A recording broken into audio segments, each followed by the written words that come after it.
ఆదిదేవ నమస్తుభ్యం ప్రసీద మమ భాస్కర. దివాకర నమస్తుభ్యం ప్రభాకర నమోస్తుతే. శ్రీమాత్రే నమః. శ్రీ గురుభ్యో నమః. AB6 భక్తి ప్రేక్షకులకు శ్రీ పంచమి శుభాకాంక్షలు. మాఘశుద్ధ పంచమిని శ్రీ పంచమిగా జరుపుకుంటూ ఉంటాం. దీనినే వసంత పంచమి అని కూడా అంటారు. శ్రీ అంటే అన్ని సంపదలకు మూలం. ముఖ్యంగా అన్ని రకాల సంపదలు అంటే మనకి కావాల్సినవి 3 రకాల సంపదలు: ఇచ్ఛాశక్తి, జ్ఞానశక్తి, క్రియాశక్తి. ఇవి అన్నీ కూడా ఇచ్చే శక్తి మూల స్వరూపమైంది శ్రీ పంచమి. కాబట్టే ఈరోజు శక్తి ఆరాధన ముఖ్యమైనది. అన్ని దేవాలయాల్లో కూడా, ఒక సరస్వతి దేవాలయంలోనే కాకుండా అన్ని రకాల దేవాలయాల్లో కూడా ఈరోజు శక్తి ఆరాధన ఉత్సవాలు జరుపుకుంటూ ఉంటారు. కారణం ఏంటి?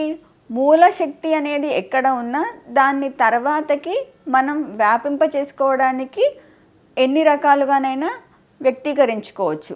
శక్తి మూలం అనేది ఒకటి ఉంటుంది. ఆ మూల శక్తి ఉన్నప్పుడు దాన్ని దేనికి కావాలంటే దానికి వాడుకోవచ్చు. సంపద కావాలంటే సంపద వస్తుంది. మూల శక్తిని సంపద కావాలంటే సంపదగా మార్చుకోవచ్చు.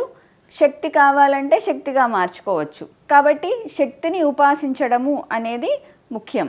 విద్యార్థులందరూ లేదా తమ యొక్క జ్ఞానాన్ని వృద్ధి చెందాలి, జ్ఞానం వృద్ధి చెందాలి అనుకునే వారందరూ కూడా ఈ రోజు నుంచి ఓం సరస్వత్యై నమః అనే మంత్రాన్ని నిరంతరం జపించుకోవడం మంచిది. సరస్వతీదేవి మనకి తెల్లగా కనబడుతుంది. అన్ని రకాల హంస తెలుపే పుస్తకం ఉంటుంది. అమ్మవారు కూడా మనకు తెలుపు రంగు వస్త్రంలో కనబడుతూ ఉంటుంది. అంటే మూలము తెలుపు మీద ఏ రంగు పడినా లేదా ఏ శక్తి పడినా దాన్ని ఆ రకంగా వ్యాప్తి చెందుతూ ఉంటుంది ఆ శక్తి. కాబట్టి అన్నిటికీ తెలుపు మూల కారణం. కాబట్టి ఈ వసంత పంచమి నుంచి ఓం సరస్వత్యై నమః అనే మంత్రాన్ని నిరంతరం జపించుకుందాం.